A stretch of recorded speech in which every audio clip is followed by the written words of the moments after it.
Assalamualaikum warahmatullahi wabarakatuh. Selamat datang di channel Yayan Supriyan Channel. Jangan lupa subscribe, like, komen, dan share.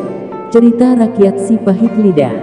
Dahulu di Sumatera Selatan, tepatnya di daerah Sumedang, ada sebuah kerajaan besar.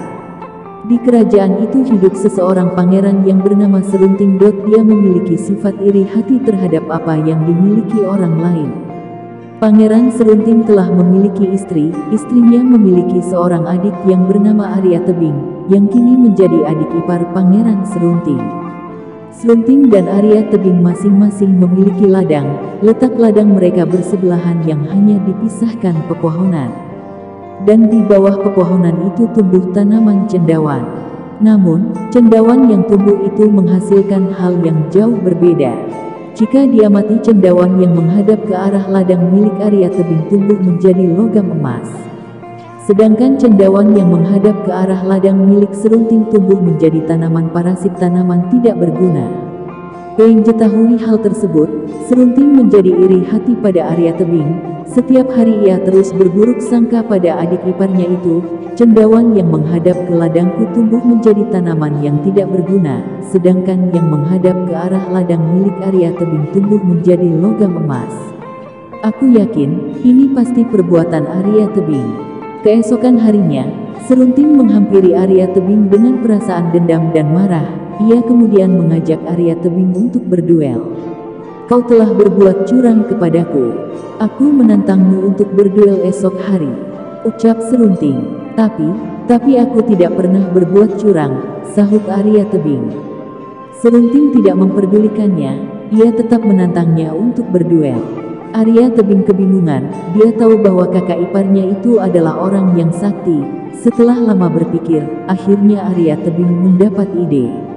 Dia kemudian menceritakan kejadian itu dan membujuk kakak kandungnya yang tak lain adalah istri dari Serunting untuk memberitahukan rahasia kelemahan Serunting. Kak, beritahukanlah aku rahasia kelemahan suamimu. Aku dalam keadaan terdesak, jika aku kalah maka aku akan terbunuh, ucap Arya Tebing memohon. Maaf adikku, aku tak mau mengkhianati suamiku, aku tak bisa memberitahumu, jawab istri Serunting keberatan. Percayalah kak, ini demi adikmu. Jika aku mengetahui kelemahan suamimu, aku tidak akan membunuhnya, bujuk Arya Tebing lagi. Akhirnya istri Serunting iba melihat adiknya yang terus memohon. Kemudian ia memberitahukan bahwa kesaktian Serunting berada pada tumbuhan ilalang yang bergetar meskipun tak tertiup angin. Keesokan harinya, sebelum bertanding, Arya Tebing sudah menancapkan tombaknya ke ilalang yang bergetar meskipun tak tertiup angin. Serunting pun akhirnya terluka parah dan kalah.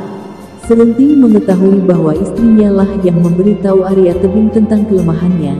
Merasa dikhianati, akhirnya Serunting pergi mengembara. Ia bertapa di Gunung Siguntang. Saat sedang bertapa, ia mendengar suara Hyang Mahameru. Wahai Serunting, aku akan menurunkan ilmu kekuatan gaib kepadamu. Apakah kau mau? Tanya Hyang Mahameru. Aku mau kekuatan gaib itu, wahai Hyang Mahameru. Aku mau kekuatan itu, jawab Serunting. Tapi, ada satu syarat, yaitu kau harus bertapa di bawah pohon bambu. Setelah tubuhmu ditutupi oleh daun-daun dari pohon bambu itu, maka kamu berhasil mendapatkan kekuatan itu, ucap Hyang Mahameru.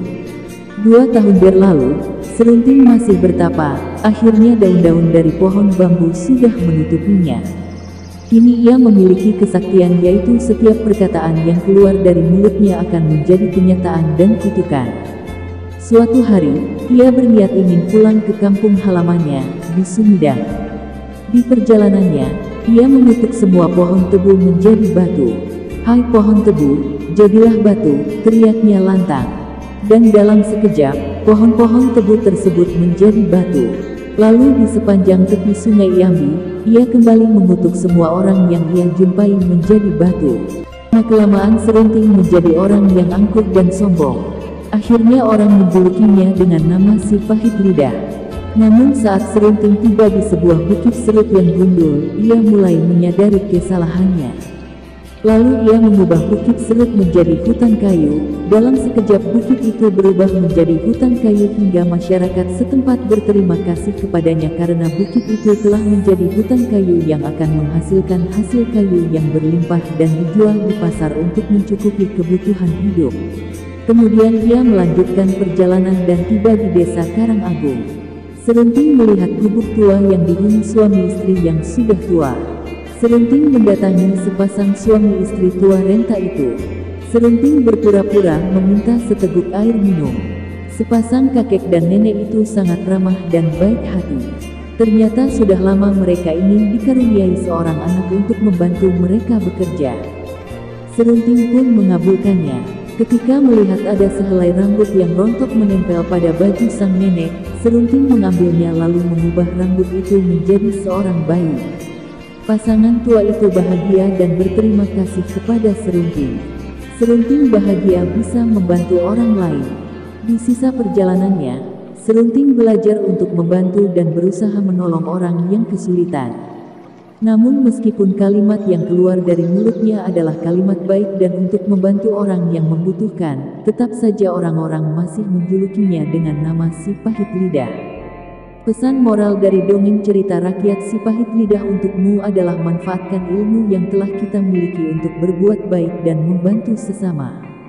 Hati-hati dalam berucap karena ucapan kita bisa menyakiti orang lain. Terima kasih sudah mampir di channel Yayan Supriyan Channel. Maaf kalau ada salah-salah dalam menyampaikannya ceritanya. Wassalamualaikum warahmatullahi wabarakatuh.